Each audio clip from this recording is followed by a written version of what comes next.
the place that was not supposed to exist.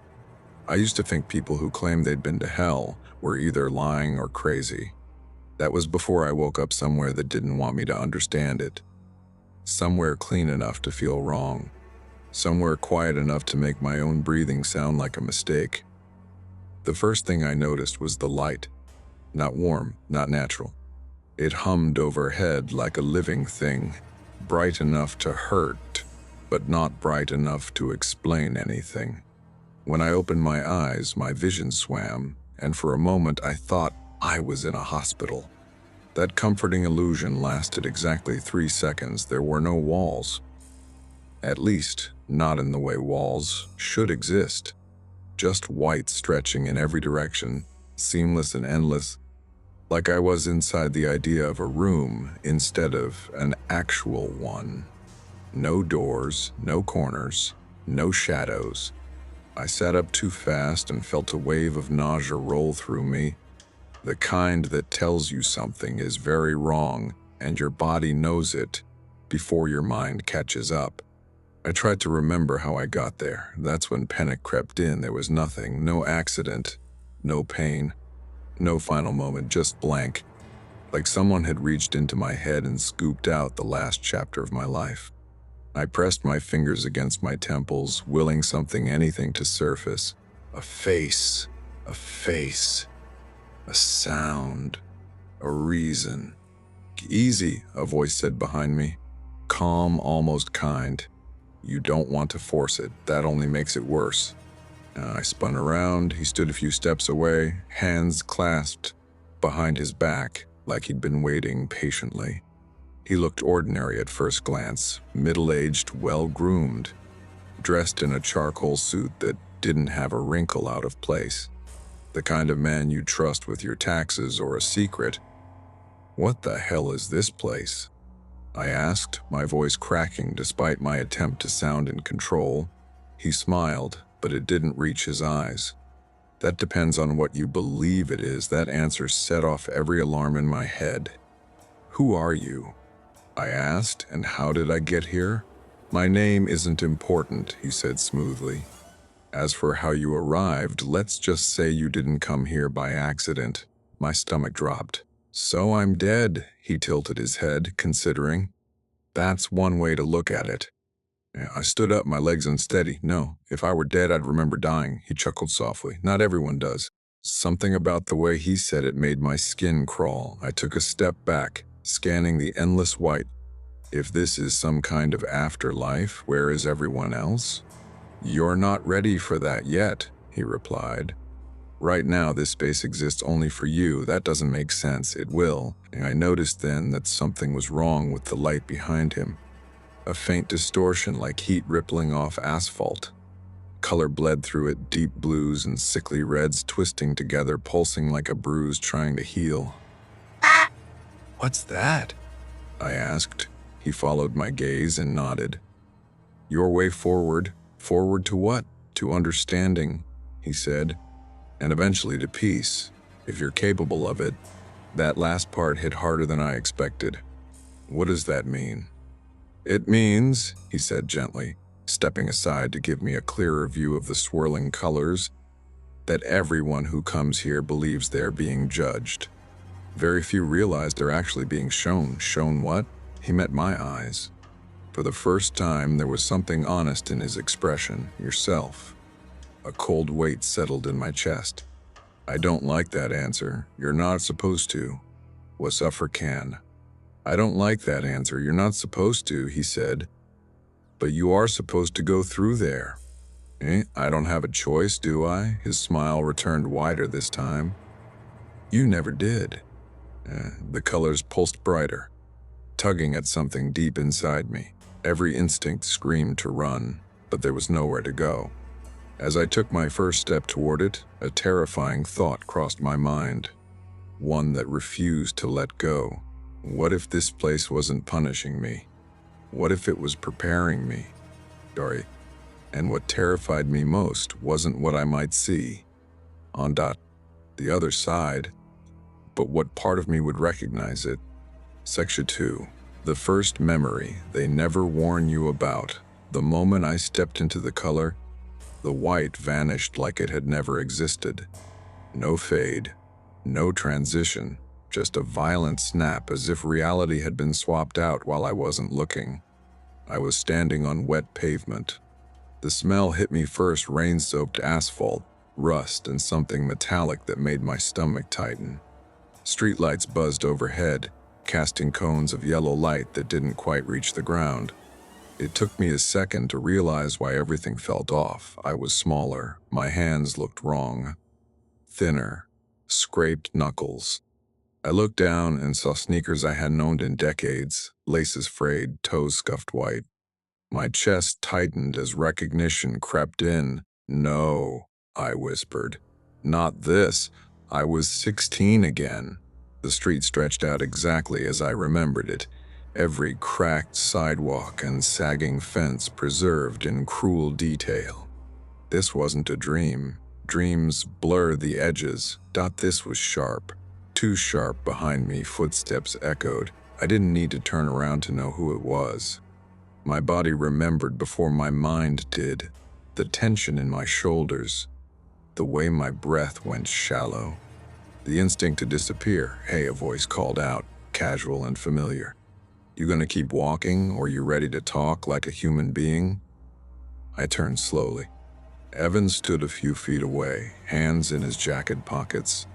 That half smile on his face, the one that always meant he already had the upper hand. He looked just like he had that night, same haircut, same confident slouch, same eyes that never quite showed what he was thinking. "What is this?" I asked, my voice coming out higher than it should have. "Why am I here?" He frowned. "You okay, man? You look like you've seen a ghost." I felt my pulse pounding in my ears. This wasn't a replay.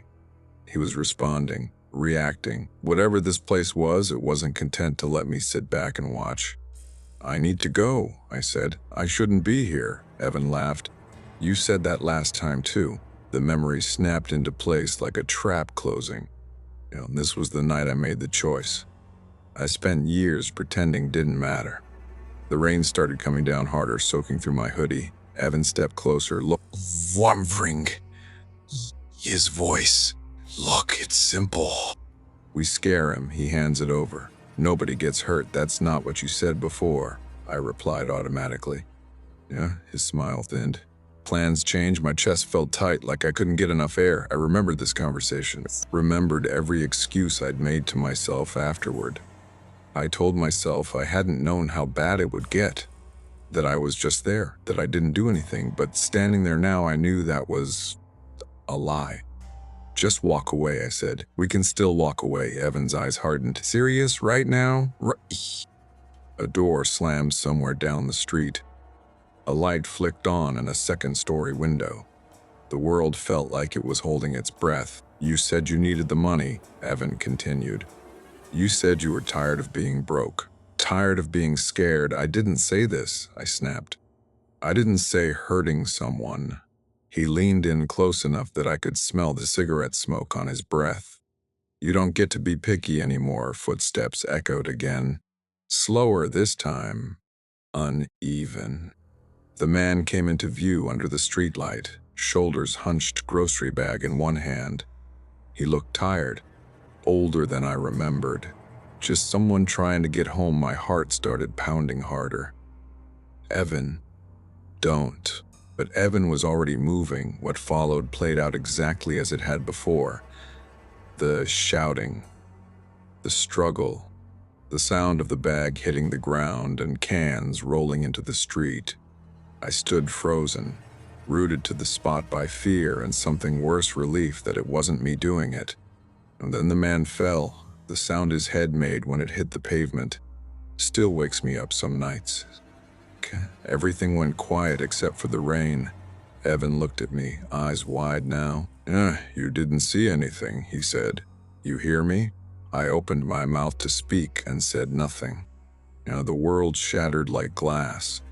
I was back in the white room, on my knees, gasping for air. My hands were shaking so badly I had to press them against the floor to steady myself. The man in the suit stood nearby, watching me with interest. You remember now, he said. That wasn't hell, I whispered. That wasn't hell, I whispered. That was just my life. He nodded. That's how it always starts. The rooms that don't let you look away. The white room felt smaller this time. I can know that's possible. I don't know how that's possible. The walls hadn't moved. The lights still buzzed overhead with that same soulless hum. But something about the air had changed. It pressed in on me, heavy, like the moment before a storm breaks. And you're doing well, the man said, adjusting his cuffs. Most people deny that one. I pushed myself to my feet, my legs still unsteady. That wasn't punishment. That was just memory. And he smiled, slow and knowing. You say that as if there's a difference. Okay, I wanted to argue, but the words wouldn't come. My chest still ached from holding my breath in that rain-soaked street, from the sound of bone meeting concrete, from the choice I made by doing nothing. A ripple appeared along the far wall, subtle at first like heat distortion. Color bled through the white deep blues and bruised purples swirling together. My stomach dropped. I don't want this one, I said quietly. Of course you don't, he replied. That's how we know it's important. I took a step back. What happens if I don't go? His smile sharpened. You'll still go. You'll just lose the illusion of choice. The color pulsed, as if reacting to my fear. I swallowed hard and stepped forward. This time, the transition hurt. It felt like being pulled apart and stitched back together wrong. My vision blurred, ears ringing, stomach lurching. When the sensation passed, I was sitting in a cramped room lit by a single lamp. My bedroom. Not the one I grew up in, the one after. The apartment with peeling paint and a window that never quite closed.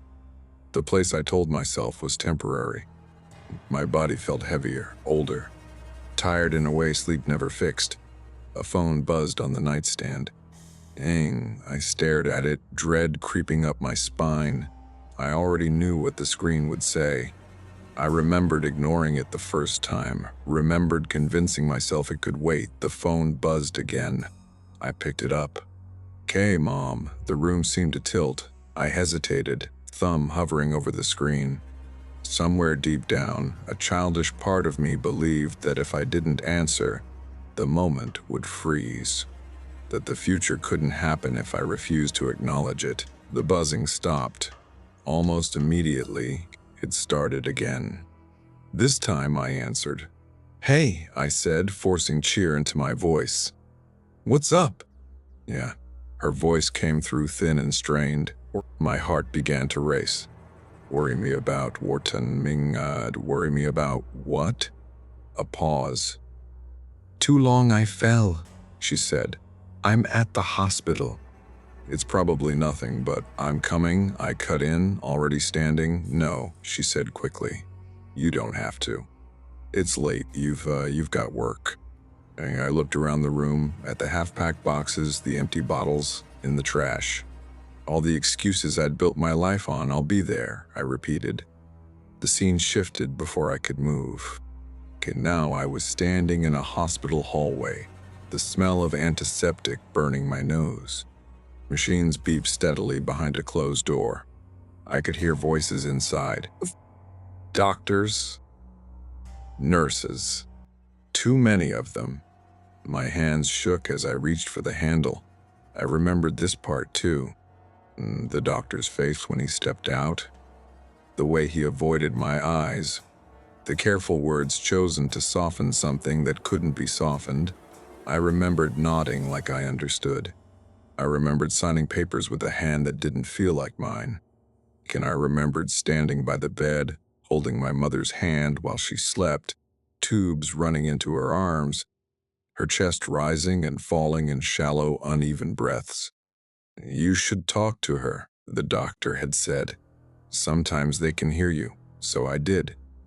I told her I was sorry, for not calling enough, for being distant, for assuming there would always be more time. I told her I loved her. She didn't wake up. The machine flatlined an hour later. The room dissolved around me. I stumbled back into the white space, choking on a sob I didn't realize I'd been holding in for years. My knees gave out and I collapsed, hands clutching at my chest like I could rip the pain out if I tried hard enough. The man watched me quietly this time. "That one breaks most people," he said softly. "You held on longer than expected." I looked up at him through blurred vision. "Is this the point? To show me everything I regret?" He tilted his head. "No. This is the point where you decide what regret does to you." The wall rippled again. A new color, darker red threaded through black. I shook my head. "I can't." He stepped aside, gesturing toward it. "You can, and you will." Section 4, the place where fear learns your name. The color swallowed me whole. There was no gentle transition this time, no easing into memory. 1 second I was kneeling on a white floor slick with tears. The next I was standing ankle-deep in mud that clung to my shoes like it wanted to keep me there forever. Rain hammered down from a sky the color of bruised steel. Not rain like weather, rain like punishment. Each drop hit heavy, cold, wrong. It soaked through my clothes instantly, weighed them down, pressed them against my skin until I could feel every shiver, every racing heartbeat. I knew this place. That terrified me more than anything else. Tall shapes loomed around me, stretching upward into darkness. Trees, a forest, dense and ancient, their branches twisting together overhead like fingers interlocking. The path ahead was narrow and barely visible, swallowed by mist. Somewhere in the distance, something moved. I froze. The rain muffled sound, but not completely. I could hear breathing that wasn't mine. Slow, deliberate. Close enough that my instincts screamed to run, but my body refused to obey. This was the night I never talked about.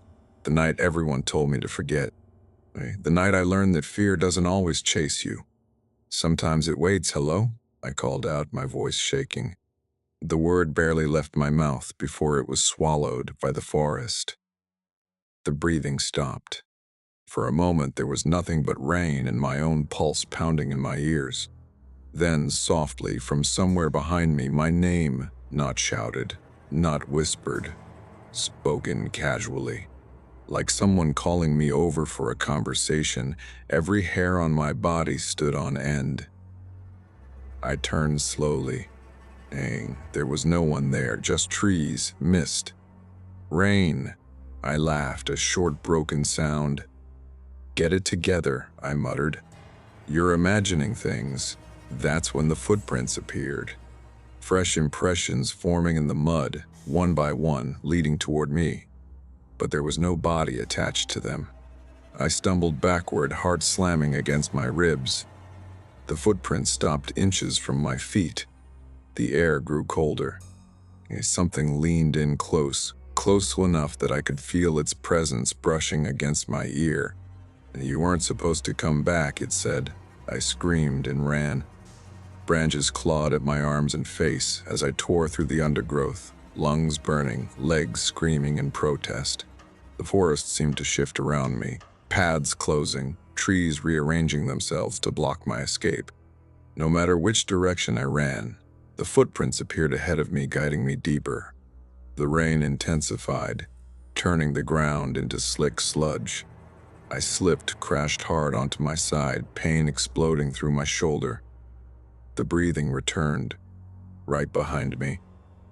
I rolled over just as a shape emerged from the mist.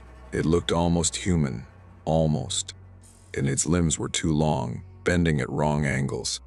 Its face was smooth and pale, like wet clay stretched over bone, with shallow indentations where eyes should have been. But it smiled, a wide, familiar smile. "My smile, I wore you well," it said. I scrambled backward until my back hit a tree. "What are you?" I sobbed. It tilted its head, rain running down its featureless face. "I followed you home that night." "Oh no." "I'm what you pretended wasn't real." It took a step closer. I waited, it continued. "Every storm, Every dark room. Every time you felt watched, my vision blurred. "You're not real." It laughed, the sound wet and wrong. "Then why are you still afraid?" It reached out, fingers brushing my chest, and I felt everything.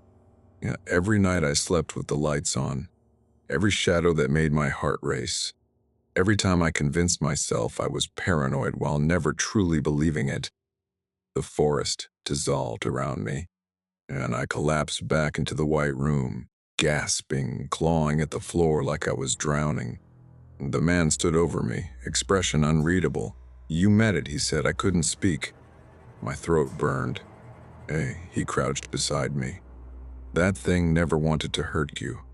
Fear feeds it, yes, but fear also keeps it alive." I looked up at him, shaking. "Why show me that?" For the same reason as the others," he replied.